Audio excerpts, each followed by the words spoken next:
కొద్ది నిమిషాలు దేవుని వాక్యాన్ని మనము నేర్చుకుందాం. 112వ కీర్తనలో నుంచి ఒక చిన్న సందేశాన్ని మనము నేర్చుకుందాం.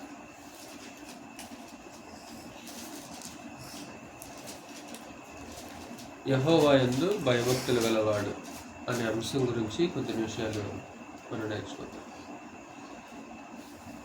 దేవుని యందు భయభక్తులు కలిగిన వాడు ఎలాగుండాలి? ఫ్రెండ్స్, బైబిల్ దేశం ఉండాలి.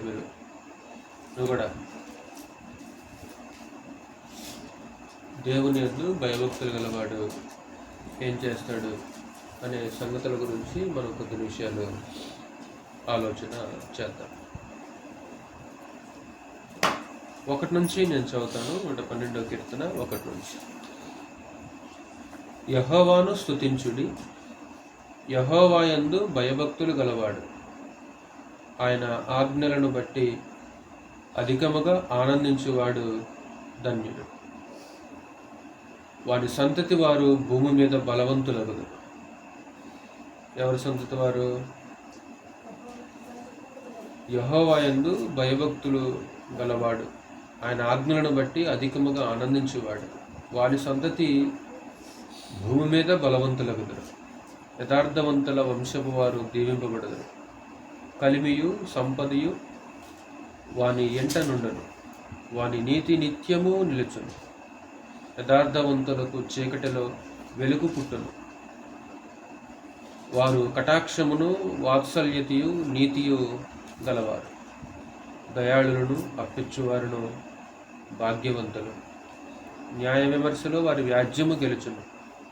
అట్టివారు ఎప్పుడునూ కదిలింపబడరు. నీతిమంతులు నిత్యము జ్ఞాపకముల నుండును. వారి హృదయము యెహోవాను ఆశ్రయించి స్థిరముగా నుండును. వాడు దుర్వార్తకు జడియడు. వాని మనసు స్థిరముగా నుండును. తన శత్రువుల విషయమై తన కోరిక నెరవేరు వరకు వాడు భయపడడు. వాడు దాతృత్వము కలిగి బీదలకిచ్చును. వాని నీతి నిత్యము నిలుచును. వాని కొమ్ము ఘనత నొంది హెచ్చింపబడును. భక్తిహీనులు దాన్ని చూచి చింతపడుదురు. వారు పండ్లు కొరుకుచు క్షీణించిపోదురు. భక్తిహీనుల ఆశ భంగమైపోవును. ఒక అత్యద్భుతమైన మాటలు మనకి కీర్తనలో కనిపిస్తుంటాయి. ఒక 4 పాయింట్లు కీర్తనలో నుంచి ఆలోచించాలి.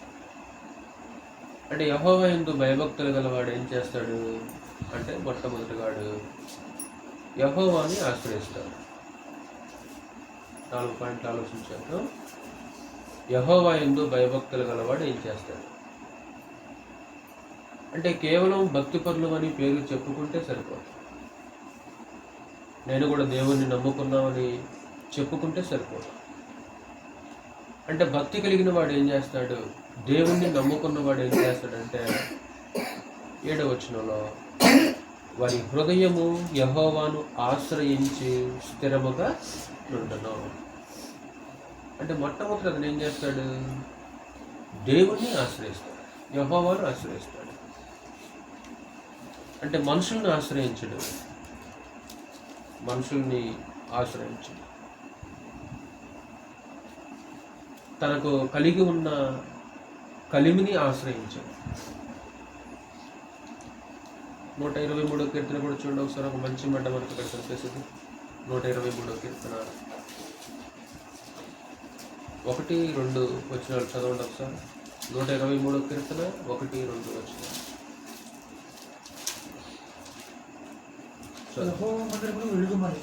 123వ కీర్తన కింద 1, 2 వచనాలు. ఆకాశమందు ఆసీనుడైన వాడా, నీ తట్టు నా కన్నులు ఎత్తుచున్నాను. దాసుల కన్నులు తమ యజమాని చేతి తట్టును, దాసి కన్నులు తన యజమానురాలి చేతి తట్టును చూచున్నట్లు మన దేవుడైన యెహోవా మనలను కరుణించు వరకు మన కన్నులు ఆయన తట్టు చూచుచున్నవి. అంటే సొంత ప్రయత్నాలు అంటారు ఇక. అంటే సొంత తెలివితేటల మీద ఆధారపడడం, సొంత జ్ఞానం మీద ఆధారపడడం, సొంత సొంత శక్తిని, సొంత బలాన్ని, సొంత జ్ఞానాన్ని ఏమాత్రం కూడా ఆ మనిషి నమ్ముకోడు. కొందరు తమ తెలివితేటలు నమ్ముకుంటారు, కొంతమంది తమ జ్ఞానాన్ని నమ్ముకుంటారు, కొంతమంది తమకున్న ధనాన్ని, తమకున్న కలిమిని, తమకున్న హోదాని నమ్ముకుంటారు.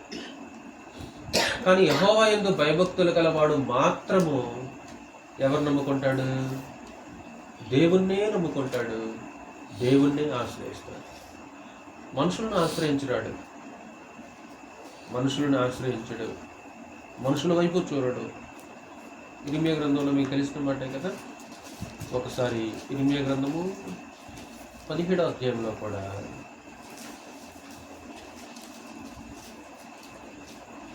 ఇర్మీయా గ్రంథము 17వ అధ్యాయము 5వ వచనం చదువు ఒకసారి. ఇర్మీయా గ్రంథము 17వ అధ్యాయము 5వ వచనం. యెహోవా ఎలాగు సెలవిచ్చుచున్నాడు, నరులను ఆశ్రయించి శరీరులను తనకు ఆధారముగా చేసుకొనుచు. నరులను ఆశ్రయించి శరీరులను తనకు ఆధారముగా చేసుకొనుచు అంటే మనుషులను ఆధారం చేసుకోవటం, మనుషుల యొక్క బలాన్ని ఆధారం చేసుకోవటం, బంధుజనాన్ని ఆధారం చేసుకోవటం. నా వెనక ఎంతమంది జనం ఉన్నారో తెలుసా నీకు? అంటే కొంతమంది జనాన్ని నమ్ముకుంటారు, జనాన్ని వెనకేసుకుంటారు, తన వెనకున్న జనాన్ని చూసి రెచ్చిపోతుంటారు. కొంతమంది నా వెనక ఎవరున్నారు అనుకున్నావు అని తమ వెనకున్న బంధువర్గాన్నో జనాన్ని చూసి రెచ్చిపోయే వాళ్ళు ఉంటారు లోకంలో. ఎవడైతే అలా చేస్తాడో వాడు ఎవడంట? చదువు. శరీరులను తనకు ఆధారముగా చేసుకొనుచు తన హృదయమును యెహోవా మీద నుండి తొలగించుకునివాడు శాపగ్రస్తుడు అని మాట్లాడతాడు. వాడు ఎడారిలోనే అరుహ వృక్షము వలె ఉండును, మేలు వచ్చినప్పుడు అది వానికి కనబడదు. వాడు అడవిలో కాలిన నేల యందును నిర్జనమైన చవిటి భూమి యందును నివసించను. చవిటి భూమిలో ఉన్నాడు ఎవడాడు? ఎవడైతే నరులను ఆశ్రయిస్తాడో, ఎవడైతే శరీరాలను తనకు ఆధారంగా చేసుకుంటాడో వాడు మంచి నెలలో ఉన్నాడా, చవిటి నెలలో ఉన్నాడా? అదిగో చవిటి నెలలో ఉన్నాడు. చవిటి నెల అంటే మీకు తెలుసు కదా. చవిటి నెలలో మొక్కన్న ముడుసుదా, ఒక్క గడ్డి పరక కూడా పడదు. మనుషులకి మేలుకరమైనది కాదు కదా, పశువులకి మేలుకరమైన ఒక గడ్డి పరక కూడా చవిటి నెలను ముడిసే అవకాశము లేదు. అంటే వాడికి ఎలాంటి ప్రతిఫలం ఉండదు అని దాని అర్థం. 7వ వచనం చదువు ఒకసారి. యెహోవాను నమ్ముకునివాడు ధన్యుడు, యెహోవా వానికి ఆశ్రయముగా ఉండను. దేవుణ్ణి ఆశ్రయించడం. కాబట్టి యెహోవా యందు భయభక్తులు గలవాడు ఎవరి వైపు చూస్తాడు?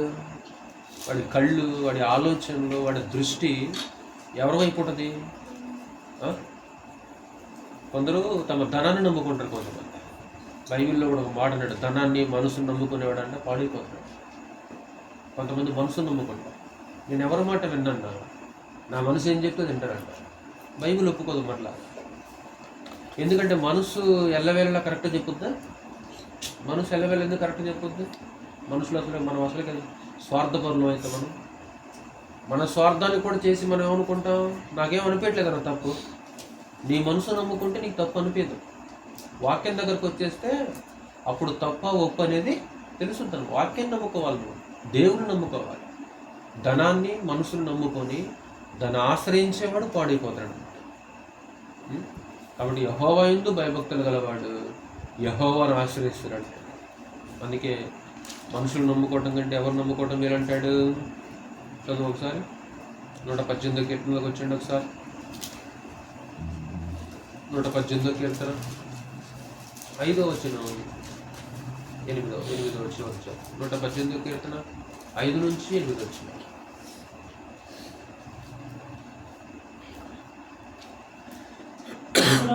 ఇరుకునందుండి నేను యెహోవాకు మొర్రపెట్టితిని, విశాల స్థలమందు. అదిగో ఇరుకులో ఉన్నప్పుడు నేనేం చేశాను? ఇరుకును పడిపోయాను. ఇరుకును పడ్డప్పుడు నేనేం చేశాను తెలుసా? ఇదిగో నా దేవునికి మొర్రపెట్టాను. తర్వాత యెహోవా నా పక్షమునున్నాడు, నేను భయపడను. నరులు నాకేమి చేయగలరు? యెహోవా నా పక్షము వహించి నాకు సహకారి అయి ఉన్నాడు. నా శత్రువుల విషయమైన నా కోరిక నెరవేరుట చూచెదను. మనుషులు నమ్ముకునుట కంటే యెహోవాను ఆశ్రయించుట మేలు. రాజులు నమ్ముకునుట కంటే యెహోవాను ఆశ్రయించుట మేలు. మనుషులు నమ్ముకునుట కంటే. ఒకరోజు మీకు తెలిసిన యాకోబు భార్య రాహేలు ఉంది కదా, యాకోబు భార్య రాహేలు వివాహం అయిపోయిన ప్రారంభంలో ఆవిడ గొడ్డలు కదా, పిల్లలు కలగలేదు. ఆవిడ గర్భఫలం కోసం ప్రారంభంలో దేన్ని ఆశ్రయించిందో తెలుసా? ప్రకృతి వైద్యాన్ని ఆశ్రయించింది. దేవుణ్ణి ఆశ్రయించకుండా ప్రకృతి యొక్క వైద్యాన్ని అంటే వైద్యం చేసుకోవద్దని దాని అర్థం మళ్ళీ అపార్థం చేసుకోమకండి అన్నమాట. వైద్యం చేసుకోవద్దని దాని అర్థం కాదు, అది వేరే. ఒకరోజు లేయా కొడుకు రూబేన్ ఏం చేసినట్టు తెలుసా? పొలంలో నుంచి పుత్రదాత వృక్షపు పండ్లు తీసుకొచ్చారంట.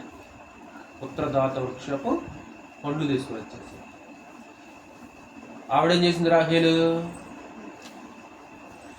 ఆవిడేం చేసింది అంటే పుత్రదాత వృక్షపు పండ్లు లేయా దగ్గరకు వచ్చేసి, ఇదిగో నీ కొడుకు తెచ్చిన పుత్రదాత వృక్షపు పండ్లు నాకు గర్భం వచ్చేస్తుంది కాబట్టి ఆ పుత్రదాత వృక్ష పండ్లు నాకు ఇచ్చేసి. ఈరోజు భర్త అక్క చెల్లెలు కదా, వాళ్ళిద్దరు కూడా లేయా రాహుల్ ఇద్దరు అక్క చెల్లెలు. అంటే ఆ ప్రకృతి వైద్యాన్ని ఆశ్రయించినంత మాత్రాన వెంటనే ఆవిడకి ఏమైనా గర్భఫలం అనుగ్రహించబడిందా? లేదు. తర్వాత దేవుణ్ణి ఆశ్రయించింది ఆవిడ. అందుకు అక్కడ ఒక మాట ఆదికాండలో ఏమన్నా తెలుసా? రాహేలు యొక్క మనవి దేవుడు వినెను అని మాట్లాడుతున్నాడు. అంటే ఎప్పుడైతే ఆవిడ దేవుణ్ణి ఆశ్రయించేసిందో దేవుడు ఆవిడకి గర్భఫలం ఇచ్చేసాడు. ఎప్పుడైతే ప్రకృతి వైద్యాన్ని ఆశ్రయించిందో వెంటనే ఇచ్చేసాడో దేవుడు? ఏమన్నా ఇవ్వలేదు. ఇప్పుడు మనకు కూడా వెంటనే ఎవరు గుర్తొస్తారు? ఏదైనా అనారోగ్యం కానీ, ఆపద కానీ, సమస్య కానీ, శ్రమ కానీ, కష్టం కానీ వచ్చినప్పుడు వెంటనే మనకు జ్ఞప్తికి వచ్చేది ఎవరు వస్తారు జ్ఞాపకానికి? వెంటనే ఆ విషయాన్ని ఎవరితో షేర్ చేసుకుంటాం? మనుషులతోట, దేవుడితోట? మనుషులు జ్ఞప్తికి వస్తారా? దేవుడు జ్ఞప్తికి వస్తాడా వెంటనే? అంటే మనకి ఎవరు వెంటనే జ్ఞప్తికి వస్తారు? మనుషులకు జ్ఞప్తికి వస్తారు. మనుషులకు చెప్పుకుంటాం ఒకసారి. అంటే వెంటనే మనకు థాట్ రావాల్సింది ఎవరు తెలుసా? వెంటనే దేవుడు థాట్ రావాలి మనకి. అంటే మన ఆలోచనలో ఎవరు రావాలంటే వెంటనే దేవుడు రావాలి. కాబట్టి యెహోవా యందు భయభక్తులు గలవాడి యొక్క కళ్ళు ఎవరి వైపు చూస్తాయి? దేవుడి వైపే చూస్తాయి. వాడి కళ్ళు దేవుడి వైపే చూస్తాయి. ఎందుకంటే చదువు 123 కీర్తనలో దాసులు కళ్ళు ఎడు చూస్తాయంట? యజమాని తట్టు. దాసురాలి చేతులు కూడా ఎడిచాపుతారంట? ఇదిగో యజమాని రాలు వైపు. మరి మనం అంటే మనిషి కంటే దేవుడు నమ్మకస్తుడు కాదండి. ఇప్పుడు ఒక దాసి యజమాని నమ్ముతుంది కదా, మరి దేవుడు అంత నమ్మకస్తుడు కాదు. ఎందుకు దేవుని వైపు మనం ఎందుకు చూడట్లేదు? ఇప్పుడు ఒక దాసి తమ యజమానుని, దాసి తన యజమానురాలని ఆ కళ్ళు అటువైపు చూస్తుంది. ఆ వాళ్ళ మీద ఆధారపడుతున్నారు. మరి ఈరోజు దేవుడు అంత నమ్మదగిన వాడు కాదా? ఈరోజు ఎందుకు నీ దృష్టి నా దృష్టి దేవుని వైపు చూడలేదు? ఎందుకు మన కళ్ళు దేవుని వైపు ఉండలేదు ఎక్కువగా? భక్తిని చెప్పుకుంటే సరిపోతా? కుదరదు. యెహోవా యందు భయభక్తులు గలవాడు ఏం చేస్తాడు? నెంబర్ 2 112వ కీర్తనలోకి వచ్చి ఒకసారి మరలా ఒకసారి 7వ వచనం చదువు. 112వ కీర్తన 7వ వచనం చదువు. వాని హృదయము యెహోవాను ఆశ్రయించి స్థిరముగా నుండును. వాడు దుర్వార్తకు జడియడు. నెంబర్ 2, యెహోవా యందు భయభక్తులు గల వాడు దుర్వార్తకు అంటే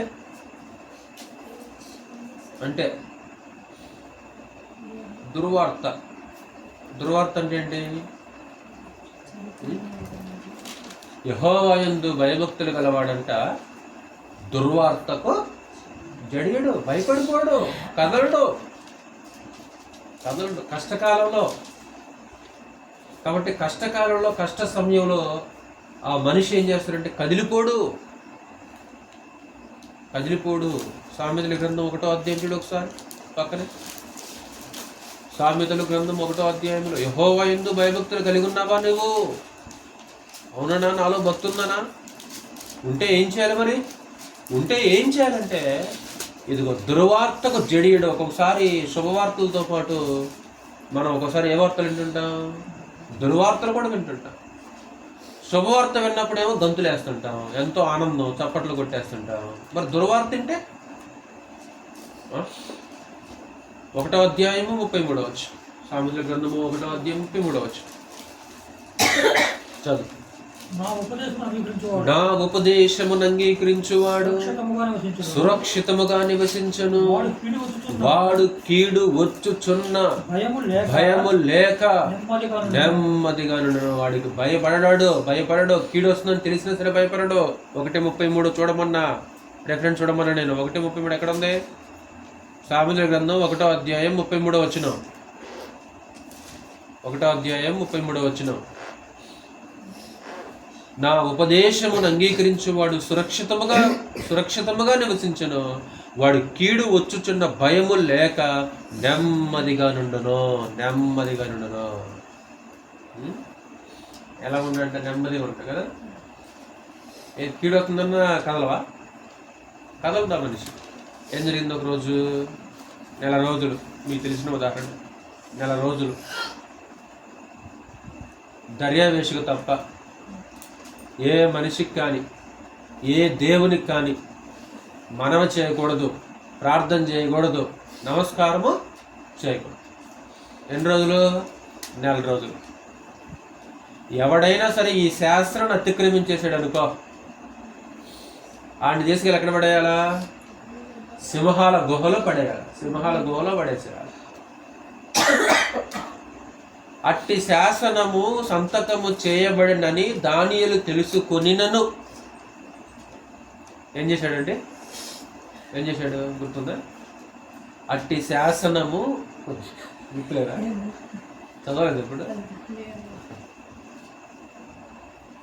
దానియేలు మీద దోషం మోపాలని, దానియేలు మీద తప్పు మోపాలని, ఎలాగైనా సరే వీడిని దోషిగా నిలబెట్టాలని దానియేలుకు తోటి ఉద్యోగస్తులు ప్లాన్ ఇది. ఒక కపటం గల ప్లాన్ అనమాట. రాజు దగ్గరికి వెళ్ళి రాజుని గణపరుస్తూ హెచ్చిస్తూ, రాజా 4 రోజుల దాకా నీకే మనం చేయాలి, నీకే ప్రార్థన చేయాలి, ఏ మనిషికి చేయకూడదు, ఏ దేవుడికి చేయకూడదు. ఒకవేళ చేశాడన్న సంగతి తెలిస్తే సింహాల గుహలో పడేసేయాలి. అప్పుడు రాజుగారు సంతకం చేశాడు. రాజుగారు ఉంగరం ఏం చేయబడింది? ఆ శాసనం ముద్రించబడింది. ఇక రాజు కూడా మార్చాడు దాన్ని. రాజు ఉంగరం చేత ముద్రించబడిన శాసనం ఇప్పుడు ఎవరు మార్చలేరు? రాజు కూడా మార్చలేడు, ఇంకా కుదరదేక. అట్టి శాసనం ఆ శాసనం అన్నమాట. అంటే ఎందుకు ఇది? రాజుగారి మీద ఉన్న ప్రేమతో చేస్తున్న పని. ఇది ప్రేమ కాదు, పాడు కాదు. ఇదంతా దానియేలు మీద పన్నుతున్న కుట్ర అన్నమాట. ఇది ఈ నెలగానే సరే ఇరికించాలండి, దోషిగా నిలబెట్టాలండి తోటి ఉద్యోగస్తులు. అంటే పడగొట్టాలని చూస్తారు సమాజం. ఎలాగైనా సరే చెడిపోవాలి, ఎలాగైనా సరే పాడు కావాలి, ఎలాగైనా సరే పడగొట్టాలి. కానీ ఆశ్చర్యకరం ఏంటంటే ఆ శాసనం సంతకం చేయబడిందనే సంగతి దానియేలు తెలుసుకున్నా సరే భయపడ్డా? అసలు బెణుకు, వణుకు ఏమి, చీమ కుట్టినట్టు కూడా లేదండి ఆ మనిషికి. అసలుకి చీమ కుట్టినట్టు కూడా లేదు. చదువు మాటలు. దానియేలు గ్రంథం 6వ అధ్యాయంలో. దానియేలు గ్రంథం ఎక్కడుండొచ్చి? దానియేలు గ్రంథం 6వ అధ్యాయం చూస్తున్నావా? దానియేలు గ్రంథము 6వ అధ్యాయం.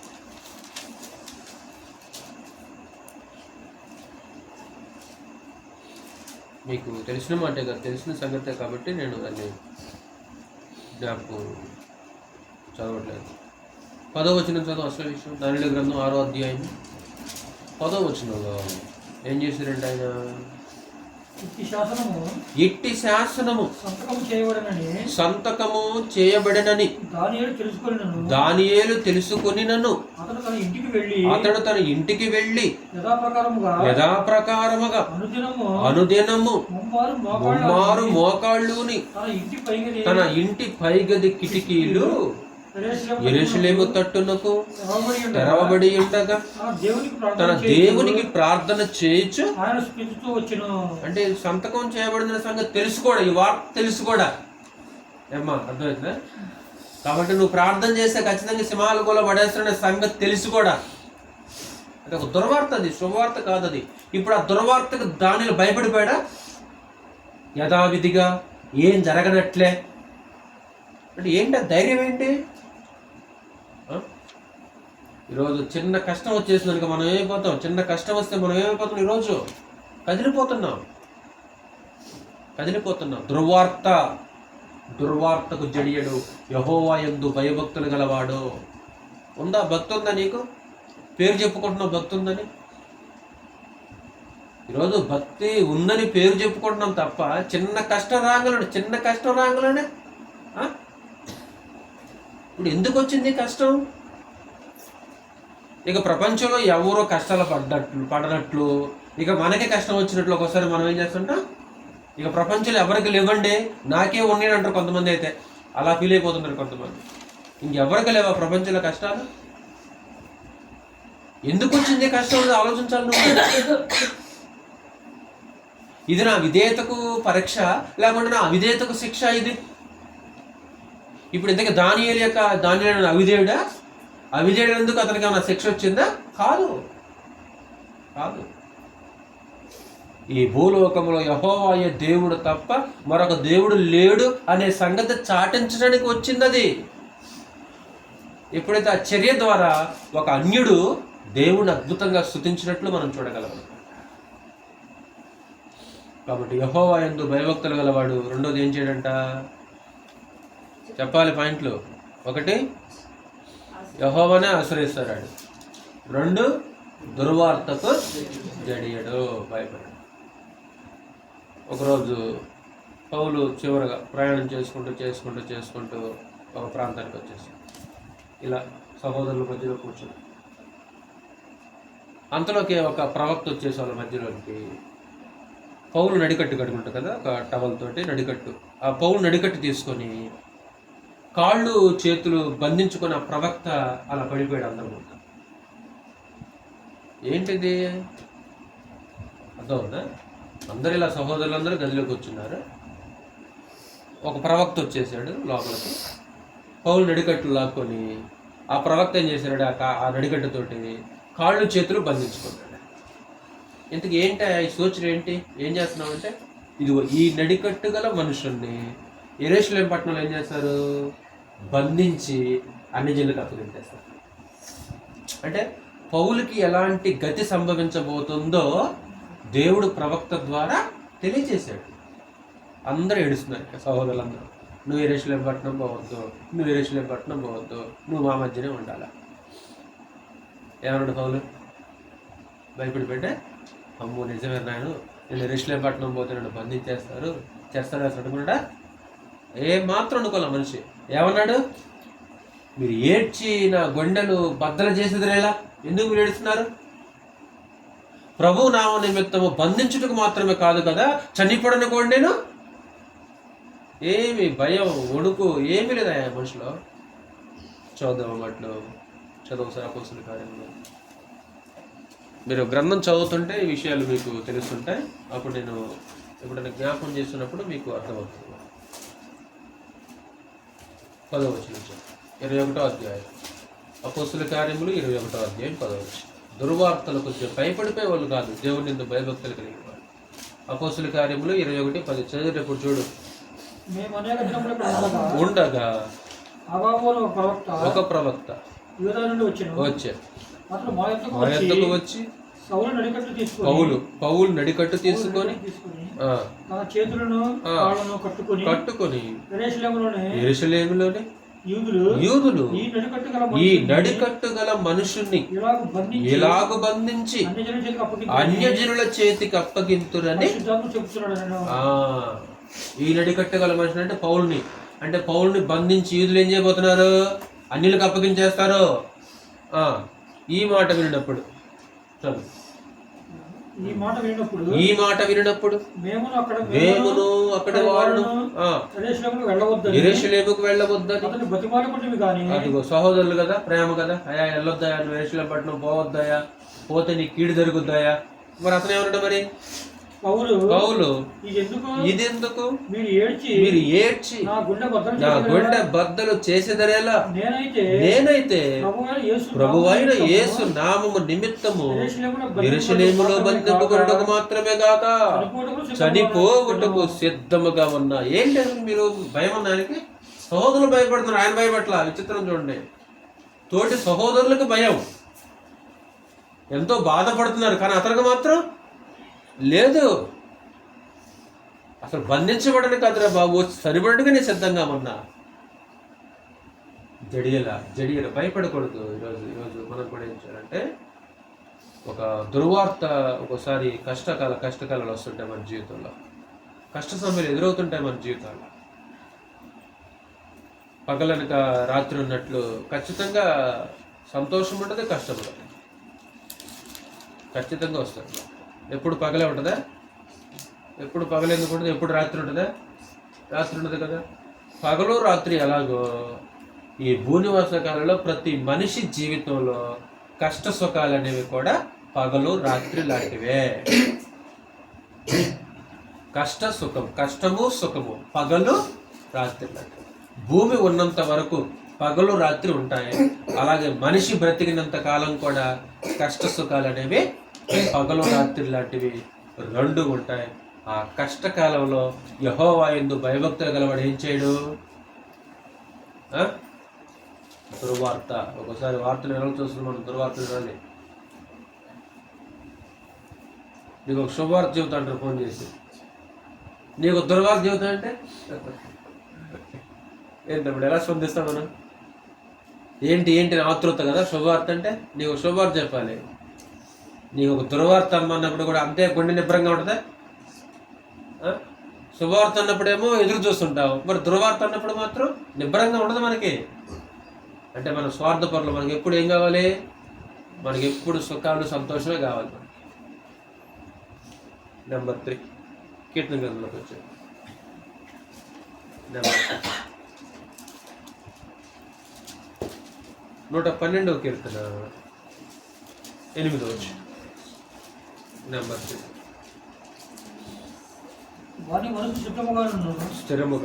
మనస్సు స్థిరముగా నుండును చాలు. నెంబర్ 3, మనసు స్థిరముగా ఉంటుంది. మనసు స్థిరముగా అంటే యెహోవా యందు భయభక్తులు గలవాడు స్థిరంగా ఉంటాడు, కదిలిపోడాడు, వాడు కదిలిపోడు. అంటే ఈ భూమికి దేవుడు పునాదులు వేశాడు. ఈ భూమికి ఈ పునాదులు ఎంత స్థిరంగా ఉంటాయో నీతిమంతులు కూడా అంతే స్థిరంగా ఉంటారంట.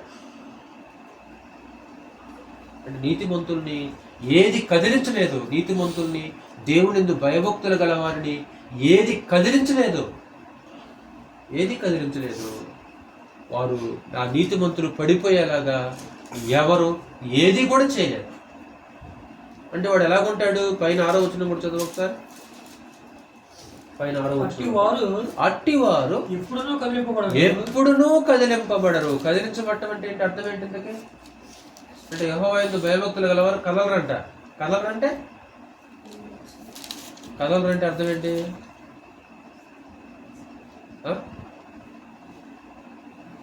కదలరు అంటే కదిలిపోరు వాళ్ళు. అంటే అస్థిరులు అయిపోరు. ఒకసారి స్థిరంగా ఉండరు వాళ్ళు, అస్థిరంగా ఉంటారు. ఒకరోజు ఒకసారి ఒక రకంగా, ఇంకొకసారి ఇంకొక రకంగా మారుతూ ఉంటారు అన్నమాట. కానీ యెహోవా యందు భయభక్తులు ఎవరు ఎలా ఉంటారంట? ఇదిగో స్థిరంగా ఉంటారని మాట్లాడుతుంటాడు.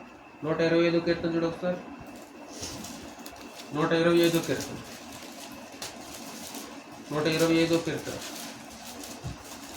1వ వచనం నుంచి ఒకసారి. 125వ కీర్తన 1వ వచనం. యెహోవా యందు నమ్మికయుంచువారు కదలక నిత్యము నిలుచు. కదిలిపోరంట వాళ్ళు, కొండలాగా ఉంటారంట. అంటే కదిలిపోరంటే ఇక శ్రమలకి కష్టాలకి ఏమి కలరు, ఏమి వణుకు బెడుకు ఏముండదు అనమాట. యెహోవా యందు నమ్మికించు వారు కదలక నిత్యము నిలుచు సియోను కొండవలే. కొండ ఎలాగైతే స్థిరంగా ఉంటుందో యెహోవా యందు భయభక్తులు గలవాడు కూడా అంతే స్థిరంగా ఉంటాడు. కదిలిపోరు. ఏది కదిలించలేదు అండి, ఏది వాడిని పడగొట్టలేదు. కొంతమంది అస్థిరులైపోతారు. అస్థిరత్వం అనేది కొంతమందిలో కనిపిస్తుంది అనమాట. స్థిరంగా ఉండదు, మాటలో స్థిరత్వం ఉండదు, చేసే పనిలో స్థిరత్వం అనేది ఉండదు. 4 రోజులు ఈ పని చేస్తాడు, ఇంకొక 4 రోజులు ఇంకొక పని చేస్తాడు. ఇప్పుడు ఇంకొక మాట అంటాడు, రేపు ఇంకొక మాట అంటాడు, మళ్ళీ ఇంకొక రోజు ఇంకొక మాట అంటాడు. ఆ మాటలో స్థిరత్వం ఉండదు, ప్రవర్తనలో స్థిరత్వం ఉండదు, ఏముండదు. మరి యెహోవా యందు భయభక్తులు గలవాడా భక్తి పనులండి మేము కూడా అంటారు అనమాట. 62వ కీర్తన చూడు ఒకసారి. 62వ కీర్తన 2వ వచనం కూడా చదువు ఒకసారి. అక్కడ కూడా ఏమంటారు? 62వ కీర్తన 2వ వచనం.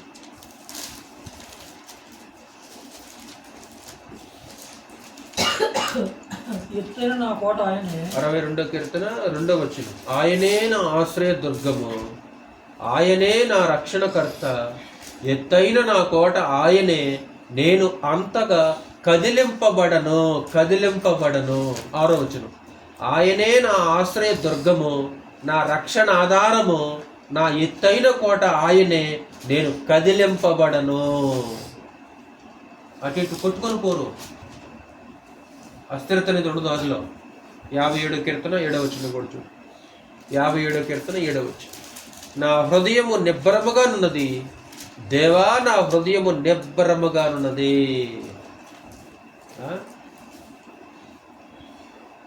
మనిషి నిబ్బరంగా ఉన్నాడు అంతే, ఏం జరగనట్లే. కొంతమంది ముఖాలు ఎప్పుడు కూడా అంతే చిరునవ్వు కనిపిస్తుంది. కొంతమంది ముఖాల్లో ఏంటి వీడు ఇలాగున్నాడు, ఎంత ఆపద వచ్చినా సరే ఇలాగున్నాడేంటి. కొంతమంది వారి ముఖాల నుంచి ఆ చిరునవ్వు అనేది తొలగించిన వాళ్ళు, ఎంత కష్టం వచ్చిన వాళ్ళు ఎలాగుంటారు, ఏమి జరగనట్లే. అంటే తన మనసును అలా స్థిరంగా నిలుపుకుంటున్నాడు మనిషి. అంటే ఇప్పుడు ఈరోజు మనం కూడా దేవుళ్ళు, మన విశ్వాసంలో మనం కూడా ఏం చేయాలంటే స్థిరత్వం ఉండాలి. మనలో స్థిరత్వం ఉండాలి. వాక్యం విన్నంతసేపు ఏమో అది ఇది చేయాలి, నిలబడాలి, జీవించాలి. తర్వాత ఆ వేడి చల్లారిన తర్వాత అలా ఉండకూడదు. ఆ తత్వం ఉండకూడదు మనలో. ఆ తత్వము, ఆ స్వభావం అనేది మనలో ఏమాత్రం కూడా ఉండకూడదు. ఇశ్రాయేలు గురించి కూడా మాట్లాడుతున్నాడు. ఒక వచనం చదువుతున్నాడు. 78వ కీర్తన చూడు ఒకసారి. 78వ కీర్తనలో 6వ వచనం. ఆ అరణ్య ప్రయాణ కాలాన్ని జ్ఞాపకం చేస్తూ రచయితుడు ఎలా మాట్లాడుతున్నాడు? 78వ కీర్తన 6వ వచనం చదువు ఒకసారి. యథార్థ హృదయులు కాక దేవుని విషయమై స్థిర మనసు లేని వారై తమ పితరుల వలె తిరుగుబడకయు మూర్ఖతయు తిరుగుబాటును గల ఆ తరమును పోలి ఉండకయు యథార్థ హృదయులు కాక దేవుని విషయమై స్థిర మనసు లేని వారై 36వ వచనం కూడా చదువు ఒకసారి. అక్కడ 36వ వచనం. అయినను వారి హృదయము ఆయన ఎడల స్థిరముగా ఉండలేదు. ఆయన ఎడల స్థిరముగా, హృదయాన్ని స్థిరంగా ఉంచుకోవాలా. ఆహారం ఇస్తేనేమో యెహోవా యెహోవా యెహోవా. ఒకవేళ ఆకలిస్తే,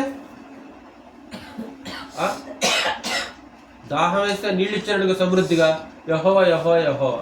ఒకవేళ నీళ్ళు లేవనుకో, ఏడి యెహోవా ఎవరు, ఎడువేడి యెహోవా. ఈ మోష అనేవాడు ఎవడు, ఎడువేడి మోష. గుర్తున్నాయి ఆ మాటలు. ఈ అరణ్యంలో జావడానికి మమ్మల్ని తీసుకొచ్చాడా? ఐగుప్తులో సమాధులు లేవనుకొని. ఆహారం ఇస్తేనేమో బాగా కడుపార తింటాం అనమాట, తిన్నంతసేపే. అది అస్థిరత్వం అనమాట, భక్తి కాదు. అసలు భక్తి అంటేనే ఒక స్థిరమైనది, స్థిరంగా ఉండాలి, స్థిరంగా నిలబడాలి. ఎన్ని ఆపదలు వచ్చినా, ఎన్ని ఆటంకాలు వచ్చినా, ఎన్ని ప్రతికూల పరిస్థితులు వచ్చినా సరే, ఎన్ని గాలులు వ్యతిరేకంగా మనకు వీచినా సరే, మనం స్థిరంగా నిలకడగా ఉండాలి. తర్వాత రాడ్డెళ్ళిపోతాం, గట్టిగా అయిపోతాం తర్వాత. ఇక ఇప్పుడు తర్వాత గట్టిగా అయిపోయిన తర్వాత ఇంకా ఏది ఏం చేయలేదు అనమాట. ఇంకా గట్టిగా అయిపోయిన తర్వాత ఇంకేది ఏం చేయలేదు. చివరిగా ఇంకొక మాట చూద్దాం. 112వ కీర్తన చివరిగా ఇంకొక మాట చెప్పి ముగ్గురు చేస్తాను. 112వ కీర్తనలో ఏం చేస్తాడు యెహోవా యందు భయభక్తులు గలవాడు? 3 పాయింట్లు చెప్పండి ఒకసారి. 3 పాయింట్లు చెప్పండి కదా. ఏంటి 3 పాయింట్లు? కాబట్టి యెహోవా యందు భయభక్తులు గలవాడు. 1, ఎవరిని ఆశ్రయిస్తాడు? యెహోవాను ఆశ్రయిస్తాడు. 2, వాడు దుర్వార్తకు జడియుడు. 3, వాడి మనసు ఎలా ఉంటుందంట? చదువు 8వ వచనం చదువు మళ్ళా. వాని మనసు స్థిరముగా నుండును, తన శత్రుల విషయమైన తన కోరిక నెరవేరు వరకు వాడు భయపడడు. తర్వాత వాడు దాతృత్వము కలిగి బేదలకిచ్చును. చాలు. నెంబర్ 4 చివరిగా దాతృత్వం కలిగి బేదలకు ఇస్తాడు. మరల జ్ఞాపకం చేస్తాడు. 1, యెహోవా యందు భయభక్తులు గలవాడు ఏం చేస్తాడు? 1, యెహోవాను ఆశ్రయిస్తాడు. 2, వాడు దుర్వార్తకు జడియడు. 3, వాడి మనసు స్థిరంగా ఉంటుంది. 4, వాడు దాతృత్వం కలిగి పేదలకి ఇస్తాడు. అంటే ఒక దాతృత్వం కలిగి ఉంటాడు. దాతృత్వం కలిగి ఉంటాడు. దాతృత్వం అంటే ఏంటిది? దాతృత్వం కలిగి పేదలకు ఇస్తాడు అంటే భక్తిలో ఒక భాగం ఇది. భక్తిలో ఒక భాగం ఏంటిది? దాతృత్వం. దాతృత్వం అంటే తమకు కలిగినది ఇవ్వడం. దాతృత్వం అంటే ఇవ్వడం. అక్కడే ఉంది ఆ మాట. వాడు దాతృత్వం కలిగి ఎవరికి ఇస్తాడంట? బేదలకు ఇస్తాడు. బేదలకు జ్ఞాపకం చేసుకుంటాడు. ఎవరైతే బేదలుగా ఉన్నారో, ఎవరైతే అక్కరగా ఉన్నారో వారి అక్కరలో సహాయం చేస్తాడు. బేదలను ఏం చేస్తాడో తెలుసా? ఆదుకుంటాడు అని మాట్లాడుతుంటాడు. మనం యోబుని భక్తిపరుడని ఆలోచన చేస్తాం కదా. ఊజు దేశమందు యోబు అని ఒక భక్తిపరుడు ఒకడు ఉండెను. అతడు యథార్థవంతుడు, దేవుని యందు భయభక్తులు కలిగి చెడుతనమును విసర్జించు. దేవుని యందు భయభక్తులు కలిగినవాడు కదా. మరి ఏం చేశాడు ఆ మనిషి? ఒకసారి యోబు గ్రంథం 29వ అధ్యాయం చూడు ఒకసారి.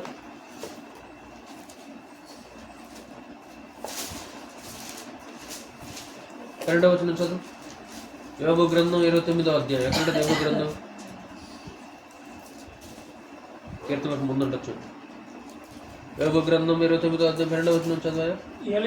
ఏలయనగా మొరపెట్టిన దీనులను, తండ్రి లేని వారిని, సహాయము లేని వారిని నేను విడిపించితిని.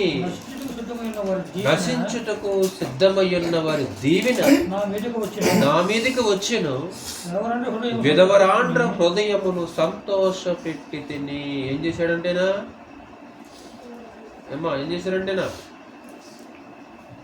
దీనులకి, తండ్రి లేని వారికి, సహాయం లేని వారికి సహాయం చేయడం మాత్రమే కాకుండా విధవరాండ్ర యొక్క హృదయాన్ని ఏం చేశారంటే, విధవరాండ్రని భక్తి కూడా. యాకోబు 1:27 గుర్తొస్తుందా? కంఠస్థ వాక్యం చెప్తారా ఎవరన్నా? యాకోబు 1:27లో భక్తిలో విధవరాండ్ర ఉంటారా? తండ్రి అయిన దేవుని ఎదుట పవిత్రమును నిష్కలంకమైన భక్తి ఏదనగా దిక్కులేని పిల్లలను, విధవరాండ్రను వారి ఇబ్బందిలో పరామర్శించుటయు. అంటే విధవరాండ్రను పరామర్శించడం భక్తి అంట. అంటే భక్తులు ఒక భాగం విధవరాండ్రని. ఒకవేళ మన ఇంట్లో ఎవరైనా విధవరాండ్ర ఉన్నారు అనుకో, విధవరాండ్ర పక్షాన్ని ఎవరంటారు తెలుసా? దేవుడు వ్యాజ్యం పడతాడు. ఆయన విధవరాండ్రని, తండ్రి లేని వారి పట్ల జాగ్రత్తగా ఉండాలి మనం. అది గుర్తుంచుకోండి, మన మనసులో పెట్టుకోండి ఈ మాట. తండ్రి లేని వారి పట్ల, తల్లిదండ్రులు లేని వారి పట్ల, విధవరాండ్రుల పట్ల, దిక్కులేని వారి పట్ల మనం ఎలా ఉండాలని చాలా జాగ్రత్తగా వివరించాలి. వాళ్ళతో ఎలా పడితే అలా వివరించేసామనుకో, ఇప్పుడు వాళ్ళ తరపున మాట్లాడే ఎవరు లేకపోవచ్చు, కానీ దేవుడు ఉంటాడు. అది విధవరాండ్రు అంటే భర్త లేడు, తల్లిదండ్రులు లేరు, ఎవరు లేరు మాట్లాడడానికి. అదేం చేస్తుంది? ఆ ముసలోడు అనుకోవచ్చు మనం. లేకుంటే తల్లిదండ్రులు లేని కొంతమంది పిల్లలు ఉంటారు, అనాథలు ఉంటారు. తల్లిదండ్రులు లేని వాళ్ళు ఏ వయసులోనే సరే, ఎవరైనా సరే వారి పట్ల జాగ్రత్తగా ఉండాలి. అంటే వారికి సహకరించడమే భక్తుడు ఇక్కడ. ఇంకా ఏం చేశారంటే 15 వచనం కదా ఒకసారి అక్కడ 15లో కూడా 15 కింద 15 చదువు. గుడ్డి వారికి గుడ్డి వారికి నేను కన్నులైతిని, కుంటి వారికి అంటే ఏంటంటే అర్థం ఉంది ఆ మాటకి. చూసివా ఆ మాటకి అర్థం ఏంటి చెప్పాను. గుడ్డి వారికి నేను కన్నులైతిని, కుంటి వారికి పాదములైతిని. భక్తి ఇదంతా భక్తి. ఏదో ఆ ప్రార్థన చేయడమే కాదు భక్తి అంటే, ఆరాధన చేయడం కాదు భక్తి అంటే. ఇలాంటి క్రియలు చేయాలి. ఇలాంటి క్రియలు కూడా భక్తి. భక్తిలో భాగం ఈ క్రియలు. ఇంకా ఏం చేశారంట, దరిద్రులకు తండ్రిగా ఉంటిని, ఎరుగని వారి వ్యాజ్యమును శ్రద్ధగా విచారించుకుని. చాలే 30వ అధ్యాయము 25వ వచనం చూడండి ఒకసారి. 30వ అధ్యాయం 25వ వచనం పక్కనే. బాధలోనున్న వారి నిమిత్తము నేను ఏడవలేదా, దరిద్రుల నిమిత్తము. అదిగో అంటే ఏం చేశాడు ఈ మనిషి దరిద్రుల కోసం. కాబట్టి దాతృత్వం కలిగి బేదలకి, ఎవరైతే బేదలు ఉన్నారో వారికి సహాయం చేయటం, పేదలకు సహాయం చేయటం భక్తి. యెహోవా యందు భయభక్తులు గలవారు. ఒకసారి ద్వితీయోపదేశకాండం 15వ అధ్యాయం చూడండి ఒకసారి. ద్వితీయోపదేశకాండం 15వ అధ్యాయం. అటు ఆదికాండం, నిర్గమకాండం, చివరి కాండాల్లో చివరి కాండం. ద్వితీయోపదేశకాండం 15వ అధ్యాయం. ధర్మశాస్త్రం కూడా ఎంత అద్భుతంగా మాట్లాడుతున్నట్లు 7వ వచనం నేను చదువుతుంటాను. నీ దేవుడు యెహోవా నీకిచ్చిన దేశమందు నీ పురములలో ఎక్కడైనా నీ సహోదరుడు ఒక భేదవాడు ఉండిన ఎడల, భేదవాడని నీ సహోదరుని కరుణింపకుండా నీ హృదయమును కఠినపరచుకొనకూడదు. నువ్వు నివసిస్తున్న ఊర్లో నీ సహోదరుడు భేదవాడు అనుకో, ఆ భేదవాడిని కరుణించకుండా హృదయం ఏం చేయకూడదంట, నీ చెయ్యి ముడుచుకొనక వాని కొరకు అవశ్యముగా చెయ్యి చాచి, చెయ్యి ముడుచుకోవద్దు. వాని అక్కర చొప్పున ఆ అక్కరకు చాలినంత అవశ్యముగా వానికి అప్పు ఇవ్వవలెను. విడుదల సంవత్సరమైన 7వ సంవత్సరము సమీపమైన చెడ్డ తలంపు నీ మనసులో పుట్టకూడనట్లు జాగ్రత్త పడము. అంటే ధర్మశాస్త్రంలో ఒక చట్టం ఉంది. అప్పు ఇచ్చామనుకో 7వ సంవత్సరం అప్పు నుంచి ఏమైపోద్ది, విడుదల, అప్పు రద్దు అయిపోద్ది 7వ సంవత్సరం. కాబట్టి 7వ సంవత్సరం దగ్గరకు వస్తుంది, వీడికి అప్పిస్తే మళ్ళీ అప్పిడు అనే తలంపు నీ మనసులో జాగ్రత్త. అంటే ఇక్కడ అంతే ఒక చట్టం ధర్మశాస్త్రంలో. ఇంకేమంటాడు, భేదవాడిని నీ సహోదరుల కటాక్షము చూపక నీవు వానికి ఏమీ ఇయ్యకపోయిన ఎడల వాడు ఒకవేళ నిన్ను గురించి యెహోవాకు మొర్ర పెట్టను, అది నీకు పాపమగును. ఇయ్యకపోయినా పాపమే, ఇయ్యకపోయినా పాపం అన్నాడు. అందుకే బైబిల్లో ఒక మాట అంటాడు, మేలైనది చేయనిరిగియో అలాగూ చేయని వారికి పాపం అంటాడు. మేలైనది మేలు చేయకపోయినా సరే పాపం కలుగుద్దు అంటాడు. నువ్వు నిశ్చయముగా వానికి ఇవ్వవలెను, వానికి ఇచ్చినందుకు మనసులో విచారపడకూడదు. ఏదో 100 ఇచ్చినట్టు ఒకసారి మనకు వచ్చే చిల్లర ఉంటే బాగుండేది అనుకుంటాం. ఇచ్చేది 10 రూపాయలు 5 రూపాయలే, 10 రూపాయలకు కూడా చిల్లరేయకూడదు అంటాం. ఏదో 100లో 1000 ఇచ్చినట్లు మనం ఇచ్చినందుకు ఏం చేయకూడదు అంటే, అరే అనవసరంగా 10 రూపాయలు ఇచ్చాను, తర్వాత చిల్లర కనబడి తింటే బాధ. ఫస్ట్ వెతికి తినడం చిల్లర కనబడదు, కనబడలేదు కాబట్టి 10 రూపాయలు ఇచ్చామనుకో, తర్వాత చిల్లర కనబడుద్ది, అనవసరంగా 10 రూపాయలు ఇచ్చాను ఉంటుంది. అలాంటిది అలా మన మనసు. ఇందువల్ల నీ దేవుని యెహోవా నీ కార్యములన్నిటిలోనూ నీవు చేయి ప్రయత్నములన్నిటిలోనూ నేను ఆశీర్వదించును. అంటే పేదలకు సహాయం చేయటం వల్ల ఎవరికి ఆశీర్వాదం చూస్తున్నావా, చూడు మనకే ఆశీర్వాదం. అది పేదలు దేశములో ఉండక మానరో, అందుచేత నేను నీ దేశంలో నీ సహోదరులకు దీనులకును బీదలకును అవశ్యముగా నీ చేయి చాపవలనని నీకు ఆజ్ఞాపించుచున్నాను. ఇశ్రాయేలులారా, నీకే ఆశీర్వాదం. అది నువ్వు చేస్తే నీకేం మేలు జరుగుద్ది, నీకేం మేలు జరుగుద్ది. కాబట్టి ఈరోజు మనకి ఈ లక్షణాలు ఉన్నాయా లేదా పరిశీలన చేసుకుందాం ఒకసారి. కాబట్టి దేవుని యందు భయభక్తులు కలిగిన వ్యక్తి. అందుకే ఇంకొక మాట ఉంటుంది కదా, బేదలను కనికరించేవాడు ఎవరికి అప్పించేవాడంట. ఒక మాట చదువు ముగించుకుని చదువు ఆ మాట, ఒక మంచి మాట. బేదలను కనికరించేవాడు యెహోవాకు అప్పించేవాడు.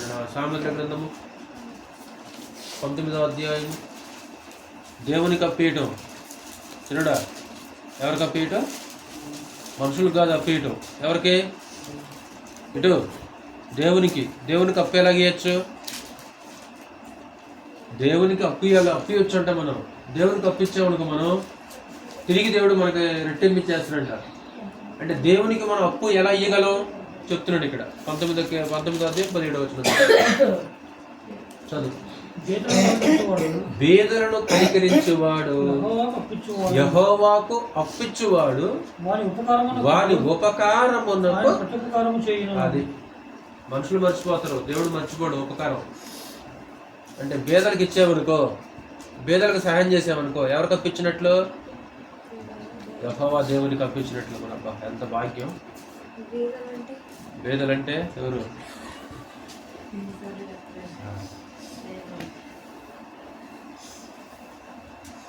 కాబట్టి బేదలంటే అదే లేనోళ్ళు, అక్కర్లో ఉన్నవాళ్ళే వాళ్ళు. నేను ముగించేస్తున్నాను. యెహోవా యందు భయభక్తులు గలవాడనే అంశం గురించి కొన్ని నేర్చుకోండి. 4 పాయింట్లు చెప్పండి ఒకసారి. 1, యెహోవా యందు భయభక్తులు గలవాడు ఎలాగుంటాడంట? ఎవరిని ఆశ్రయిస్తాడు? యెహోవాని ఆశ్రయిస్తాడు. మనుషుల్ని, ధనాన్ని, శక్తిని, బలాన్ని ఆశ్రయించు. మనుషుల వైపు చూడు కళ్ళు, దేవుని వైపే కళ్ళు చూస్తాడు. 2, వాడు దుర్వార్తకు జడియడు, భయపడ్డాడు. ఎలాంటి వార్తన్నా సరే నిబ్రంగా ఉంటాడు, కదిలిపోడు. 3, వాని మనసు ఎలా ఉంటుందంట? స్థిరంగా ఉంటుంది, కదలదు. కష్టకాలంలో కూడా ఏమాత్రం కూడా కదలకుండా ఎలాగుంటా సీయోను కొండ వలె కదలక నిత్యం నిలిచి. కొండ కదులుద్దా? కదలదు. 4, వాడు దాతృత్వం కలిగి బేదలకిచ్చును అని మాట్లాడతాం. ఈరోజు భక్తి ఉందని మనం చెప్పుకుంటే ఖచ్చితంగా ఈ 4 క్వాలిటీస్ కూడా మనలో ఉండాలి. మనలో అలాంటి లక్షణాలు ఉండవలసిన అవసరత ఉంటుంది. ఒకవేళ ఉన్నాయా లేవా అనేది మనం పరిశీలించుకుందాం. ఒకవేళ లేకపోతే ఆ లక్షణాలు కలిగి ఉండటానికి మనం ప్రయాసపడదాం. ప్రార్థన చేసుకొని ముగించుకుందాం.